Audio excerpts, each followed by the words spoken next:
I've just had a horrible thought. I'd hate to be a stand-up comedian in Russia. Not just because of the crap weather and that. You know, the Russians aren't allowed to have a sense of humour. The KGB put the block on it back in the 60s. The Russians, a Russian bloke, his wealth is judged on the quality and quantity of his potatoes. That's all they have in Russia. Potatoes, mountains and mountains of potatoes. They're like currency. But you must admit, they must get sick of boiled, baked, fried, grilled, stewed, diced, chipped, and the favourite, mashed potatoes. All served piping cold on paper plates with plastic knives and forks. You know they don't have fish and chip shops in Russia because they've got any fish.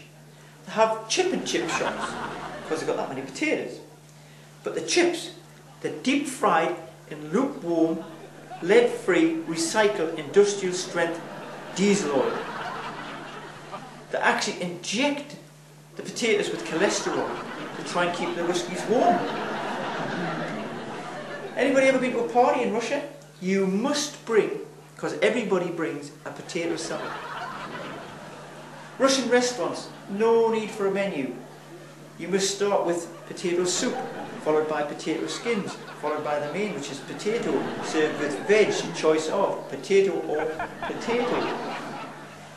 If all the potato peelings from Russia were joined end to end, they'd reach to Mars and back.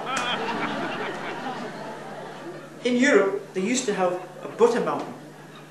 In Russia, they have a potato mountain. It's massive. Mount Spurovsky. It's that cold they can ski on it all year round.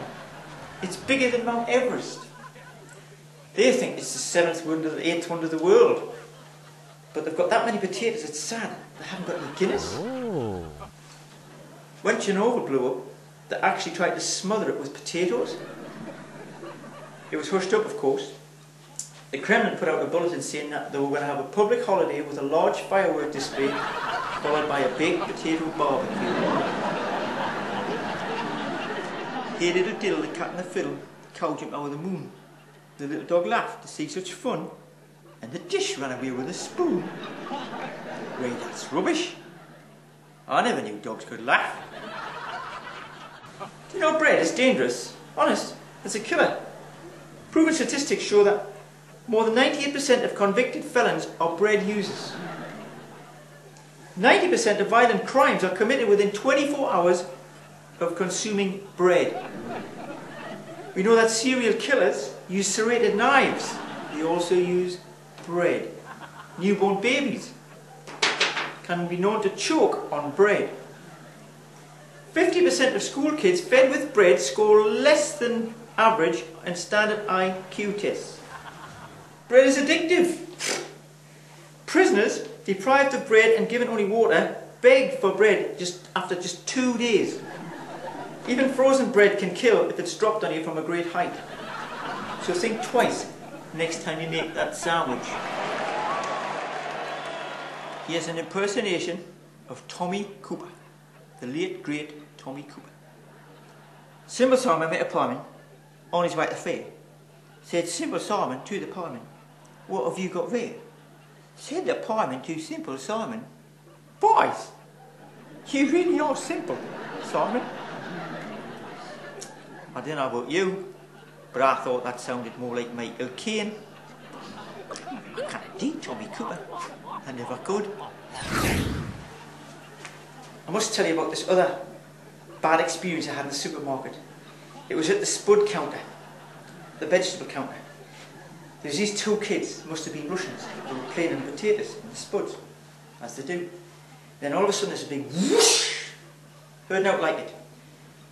Massive avalanche, huge avalanche. So one minute the spuds are on the counter, the next second they're all over the floor. So I'm standing there knee deep in spuds with my trolley, finger pointed at me because I'm the nearest, so it's my fault. So I thought, well, I've got to clear my name here. So I started frantically digging. I was digging that fast, my hands were bleeding, my fingers were pouring the blood. Anyway, I'm digging down and down. I passed two stressed out St. Bernards sitting having a rest in the fire. So kept on digging, had to clear my name. And suddenly I saw a hand, then an arm, then an elbow, and a shoulder. in a black furry hat, so I knew it was a Russian kid. So I pulled on his arm, and it come off. I didn't know when he came. Anyway, so I pulled on his arm, and I dragged this kid out, and the good thing was he was still alive. He was breathing. I felt dead chuffed. I felt like a right hero, you know, because I'd saved this kid.